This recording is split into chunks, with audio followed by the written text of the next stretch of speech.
parc de Bruxelles, des drapeaux et des ambassades qui ont été elles aussi frappées par la crise sanitaire. Rue du Cal, l'ambassade de France amorce son déconfinement. J'ai pas mal de visites de ministres actuellement, les affaires reprennent. On a confiné l'ambassade, mais on n'a jamais confiné la diplomatie française en Belgique, ou nulle part d'ailleurs. Ça, c'est pas possible. Une diplomatie confinée, ça n'existe pas. Alors, entre la préparation des élections... Est-ce que les agents qui doivent partir justement sur les bureaux de province, ils ont vu comment ça se présentait? Des réunions au sommet... Pour la ministre des Sports tout à l'heure, tout va bien, tout est prêt. Et le quotidien du consulat général, nous poussons pour vous les portes bien gardées d'un sanctuaire fermé au public, d'une diplomatie sous Covid au cœur de l'ambassade de France en Belgique. T'as vu, la communauté germanophone ici en Belgique, c'est la première à avoir franchi 50%. J'ai vu ça. Bah, écoute, bravo. Non, bravo à Olivier Pache et puis à tous les germanophones de Belgique, c'est très bien. Entretien bilatéral hebdomadaire entre l'ambassadeur d'Allemagne et l'ambassadrice de France. Il est 9h du matin. En fait, le but, c'est de pouvoir s'échanger des informations de manière très, très régulière. C'est vrai que le fait que depuis plus d'1 an maintenant, il y ait plus du tout, presque plus, d'occasions de rencontres physiques, donc des réunions, des réceptions où on pouvait se dire beaucoup de choses de manière informelle, fait que donc on a pris cette décision de se parler. Comme ça, on est sûr de se parler au moins une fois par semaine. La grande nouvelle, pour finir sur le Covid, en France, c'est que demain, on rouvre les terrasses. Voilà. Wow. Sous la pluie, parce que je crois qu'il ne fait pas meilleur qu'ici, mais enfin bon. Ces entretiens réguliers sont une spécificité entre ces deux alliés, dont l'entente est un enjeu primordial. Hélène et moi, nous échangeons régulièrement. Chacun connaît la vue de l'autre sur des sujets belges, sur des sujets européens. Même si on ne partage toujours la même vue au début, on essaie toujours d'avoir la même opinion à la fin. Alors là, on va vers la salle de réunion de la chancellerie diplomatique, donc qui est au rez-de-chaussée. Et on longe tous les portraits des 58 ambassadeurs de France en Belgique depuis 1831. Voilà, le premier étant Béliard, le général comte Béliard. Donc je suis la plus récente, la 59e. Et ici, on a la première femme qui a été nommée ambassadrice de France en Belgique. C'était en 2003. On est une 50aine aujourd'hui à travers le monde, donc femmes ambassadeurs, des ambassadrices, voilà. Et donc je ne suis pas la première à Bruxelles. Au programme de la réunion notamment, une revue de presse pour coller au mieux à l'actualité. Ce matin, sur la première, on parlait beaucoup d'une décision du Cairn de cette nuit concernant les voitures de société. Donc si vous pouviez juste regarder ça d'un peu plus près ces jours-ci. Pourquoi certains sujets demandent un développement aussi au sein de l'ambassade ?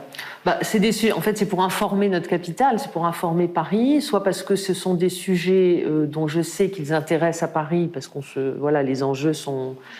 On se pose les mêmes questions. Passe sanitaire.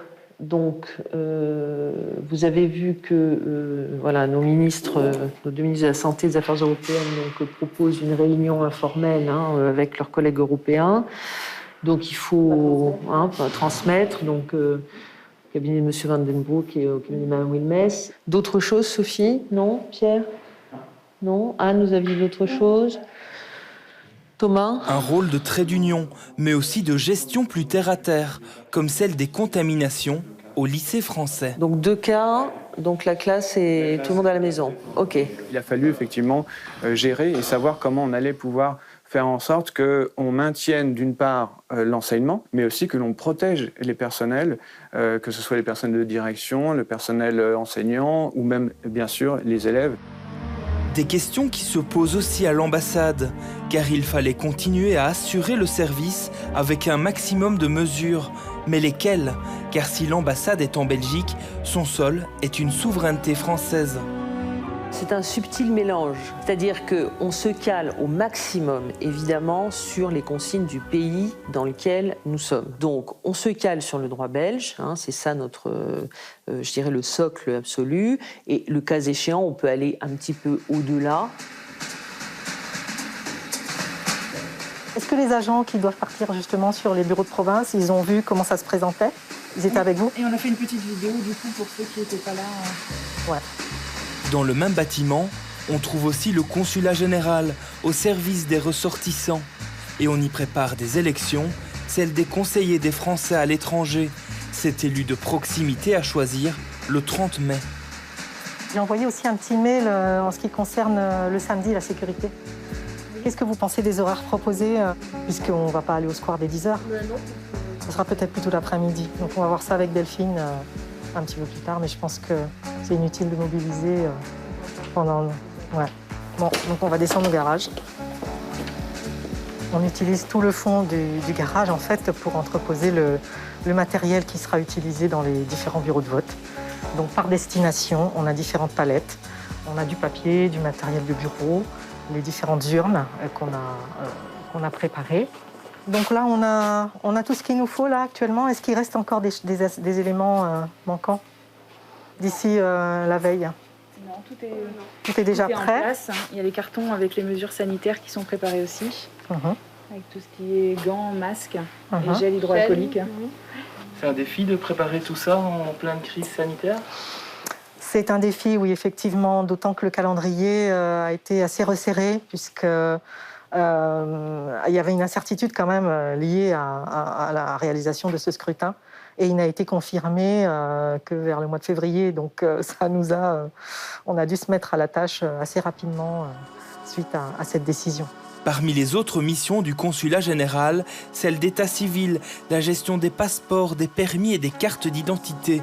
Mise en suspens sauf urgence durant les confinements, l'activité y a désormais repris. Alors, vous venez pour votre carte d'identité, celle de l'enfant et le passeport de l'enfant, c'est ça? D'accord, j'ai d'abord renouvelé vos documents à vous. Vous êtes né à Lomé? C'est ça. Donc là, on fait que le renouvellement de la carte. Est-ce que votre boulot a changé d'une manière ou d'une autre avec la crise sanitaire? Oui, effectivement, il y a déjà plus de distance avec les usagers. On a des rendez-vous qu'il faut tenir et le contact avec les gens parfois sont peut-être un peu différents. Une situation partagée partout dans le consulat général et par le consul lui-même. Merci.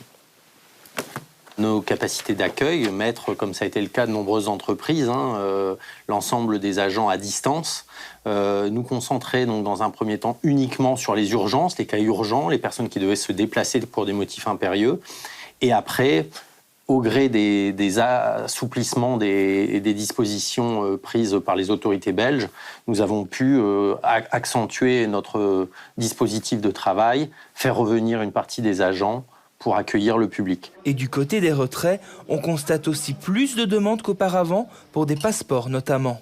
Alors, je vais vous demander de vérifier si le passeport est correct. Je vous invite aussi à le signer. Parfait. Il y a beaucoup plus de demandes. Je pense que les gens sont restés bloqués pendant une année chez eux, pour la plupart du temps avec le télétravail, avec beaucoup de restrictions au niveau des voyages. Et au contraire, il y a beaucoup de gens qui font des demandes de passeport, je trouve, et qui ont vraiment cette envie de s'évader en fait à l'été. S'évader à l'étranger, mais aussi à Bruxelles.